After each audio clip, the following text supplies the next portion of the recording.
Hi, Gore Horror Podcast. Tonight we're talking about Tiffany Valiente. We're trying to figure out if it's suicide or murder. Pretty sure she was pushed. Send it. All right, so we're going to talk about 18-year-old Tiffany Valiente. So back on July 12th of 2015, her body was found on the train tracks in New Jersey. And they automatically ruled it as a suicide, but there's a lot of factors that make it seem like it's murder. So we'll watch this quick video, and then we can talk about it, determine what we think, if it was murder or suicide. Was she driving a vehicle, Diane? No, she didn't have her vehicle. So she would have walked 1 to 2 miles by foot. She would have walked that far without her phone in the dark and waited for a train. Is that my understanding of the analysis? To Justin Rohrlich joining us from the Daily Beast, is that the theory that has been advanced by law enforcement? That is the theory. As some of the other guests mentioned before, Tiffany had a crippling fear of the dark. So just that alone would seem to indicate that she wouldn't be walking 4 miles in the dark to find the place to die by suicide, and certainly not by walking onto train tracks. No, you're absolutely right. Dr. Angela Arnold joining us, psychiatrist. Dr. Angie, isn't it true that a majority of suicides take place in the home? Yes. And I'll tell you, yes, a majority of suicides take place in the home. And as you said previously, Nancy, I just want to reiterate this. When females attempt to commit suicide, they don't do it in a way to mangle their bodies. Yeah, overwhelmingly, you're correct. Moving on. Tiffany Valiente, like I said, she was an 18-year-old girl who died by train. So her body was found about 4 miles from her house, struck by a New Jersey Transit train. So Tiffany and her family previously, a few hours before that, were at her cousin's house or her aunt's house across the street from them. They lived directly across the street from him, celebrating her cousin's graduation. So they were having a party, and then she decided that she wanted to go home. So she went home, and hours later, her friend's mom called her mom, Tiffany's mom, accusing her of stealing her kid's credit card and using it. So without the knowledge of it. So then they were talking about it, and she denied it, of course. And then once they left, she confessed to her mom that she did take the credit card. So her mom said, well, I'm going to go get your dad. So she walked across the street to go get Tiffany's dad to let him know like what happened, what Tiffany did, and things like that. And then she was missing when they came back. So apparently Tiffany had an extreme phobia of the dark. Absolutely just petrified of nighttime. Me too. And so she was missing. They did not have any idea where she was. So they found her phone at the edge of her driveway, but apparently she was very attached to her phone. She even bought like a waterproof case so that she could take her phone into the shower. That's how like addicted to her phone she was. So they found it really odd that they found her phone at the end of the driveway. So they have a lot of videos where it shows like Tiffany walking, which is that picture down at the bottom. That was a deer camera that caught her.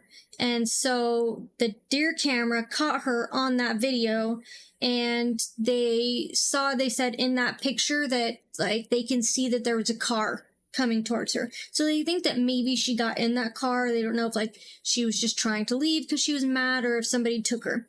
So but the day before she went missing, which is why a lot of people also don't feel it was a suicide, was she posted on Twitter and said, dude, I probably shouldn't be, but I'm kind of content right now. She had recently just got into a new relationship with this girl. Apparently things were going great. And so her death was ruled a suicide. So they're saying that she walked 4 miles from her house through the woods, where her shoes were found about a mile from her house. Her clothes were found in the woods because when she was hit, she was only wearing a bra and underwear. Her headband was gone, her shoes were gone, her shorts were gone, her shirt was gone. And none of that was at the crime scene. So, but they're saying that she walked 4 miles from her house to the train tracks to commit suicide, but her feet didn't have any abrasions, cuts, bruises, dirt from walking. And if you're walking barefoot for that long in the woods and through the train tracks, your feet would be pretty cut up. Like, they would Yeah. at least be, like, injured. And Or so, at least dirty. right. And so she was leaving, like, it was like trails of her stuff. Like, her shoes were found, and then other places where her other stuff was found. And there was other things found where her clothes were found, but we'll get into that one. So her death was ruled as suicide, but investigators couldn't find any reason that she would have committed suicide because she had no signs of mental health issues, no distress, never saw a doctor for her mental health, never had anything that showed that she was gonna commit suicide. She didn't do drugs, she didn't drink. For the most part, she stayed out of trouble, which is why her parents believed that she was murdered. Just because her phone was found, all her clothes were found, and she was petrified of the dark. So, the family believes that she was murdered and put on the tracks to cover up because, I mean, what other way to hide a murder than have their dead body like ran over by a train? It essentially takes everything away. So, but what they're saying is that when she was found, she was undressed, barefoot, no headband. Family theory is that she got in that car and her phone was snatched and thrown out the window, which is why it was found where it was. But the medical examiner says that her arms and her legs were cut off before she was mutilated by the train.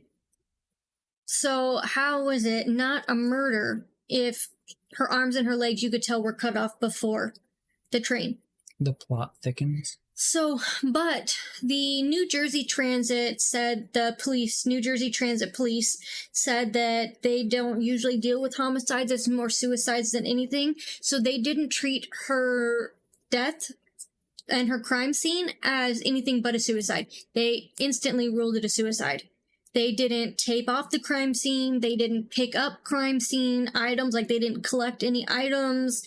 They didn't do any of that stuff. Basically, they just picked up her body, took it to a morgue, and then that was it. Case closed. They didn't want to do anything about it. Like, they didn't want to do an autopsy. They didn't want to do nothing. They just straight said it was a suicide and left it alone. So her case was very mishandled because even if it was a suicide, you still got to look into it, collect the crime scene. There was so much stuff around because if she was killed right there, there was essentially almost no blood. But her face and everything, like her body was destroyed by that train because the train was going 80 miles an hour. So what happened is the trains went that fast. The train conductor was a student train conductor. He was learning. He gave multiple false stories and made him like not a credible witness because he was saying like so many different things about it. And then he ended up saying he was lying, told the real truth. Apparently he was supposed to have a teacher in there with him at the time that he was conducting the train, and they didn't have one. And then they said that they weren't going that fast. He said he honked the horn when he saw the body, like when he saw her on the tracks. But apparently the trains have a little black box inside of in the train that shows whether airplanes and stuff have it too. It's called the black box, and it holds all the information. Yes, and that showed that they did not try and stop the train like he said, and they did not blow the horn like he said.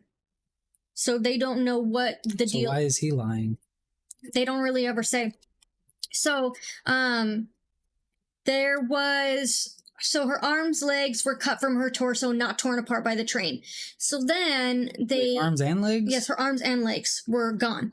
Like they were off. They weren't torn by the train. But she walked 4 miles. Yes. Hello. This is Dinah. He's our Gorehor kitty. Okay, so anyways, at some point later in time, I couldn't find exactly when this was, but some convenience store workers were actually talking about a convenience store worker called the police saying that 3 people working were talking about the murder of Tiffany, how she died. It was a male saying that a male and 2 females picked her up, removed her clothes with a gun. But when these 3 people were investigated, they never said a single word. They said that person was lying. It's not true. They denied everything. And then they were let go. And they just said, it's a suicide, and let them go. So they never fully, like, really looked into. So is this a closed case? Yes. So they literally just straight up said, suicide, it's done. It's still to this day a closed case. Her family is Well, it's still, closed, so yeah. unless they reopen it, it will Her still family close. is still to this day fighting for it to be reopened. They want her case to be, because on her death certificate, it says suicide, but they want it to either say murder or undetermined. Because suicide creates issues with life insurances and stuff like that, too. So they don't want it to say suicide. They want it to say undetermined. Yeah. So they've been still fighting for justice for Tiffany. So here's the things of what is also weird. So where Tiffany's clothes and headband was found, they also found a bloody axe and a bloody keychain that was for car keys, like a car rental place. And so they found that and a bloody t-shirt and a bloody towel. They mishandled this so much that they lost the axe. They lost her clothes. They didn't properly, the evidence that they did collect, they didn't properly put it in the correct bags. So it actually was not viable evidence to use. They could not use it. It couldn't be tested. So it was unable to be used. So every form of DNA that could have proved that it was a murder, the police lost or destroyed. What state is this? New Jersey. Go figure. So I left my khakis in my khakis. So they just didn't care about the crime scenes at all. Her parents are actually the ones who found her shoes and all that evidence because her parents were walking. Her parents walked from the house in the path that it would have taken to the train tracks. Her parents walked that forever and ever, just keep looking, and they were the ones that found the stuff, and then they found it, and the police took it and then lost it.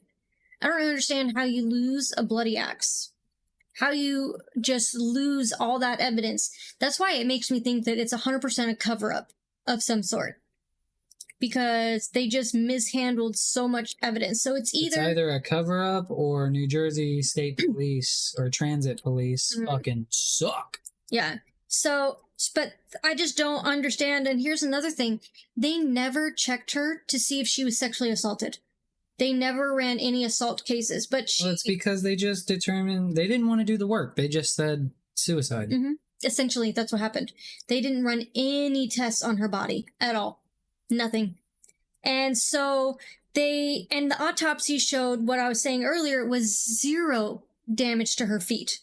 And so how did she walk over 4 miles in the forest and on train tracks and get 0 damage to her feet?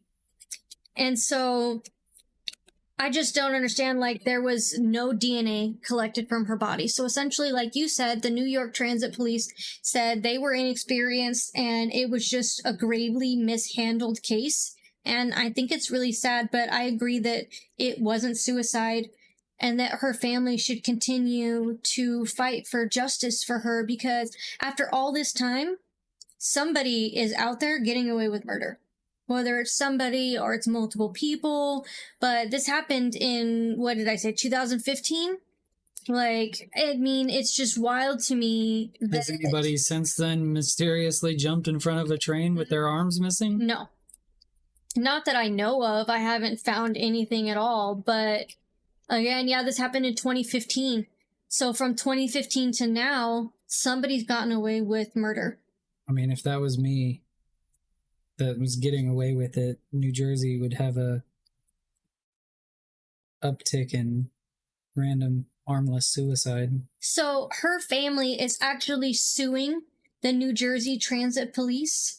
They're suing the medical examiners. They're suing But it sounds like the medical examiners did their job. And No, they even didn't. said, like, hey, there's no damage, there's no this, there's They no... didn't, though. They didn't do any testing, DNA testing. yeah, I They forgot didn't do any sexual assault testing. They didn't do anything but take pictures of her body, say that she had 0 damage on her feet, and her family cremated her.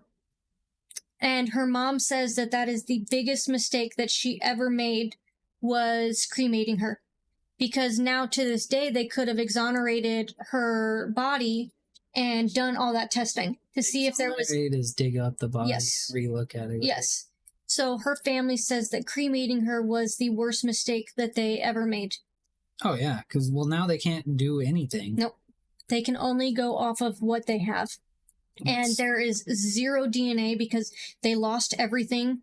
There's nothing. That's crazy. That's it. I don't think it was a suicide. Doesn't sound like it. Mm-mm. If it is, that's the weirdest suicide I've. That's almost up there with Epstein.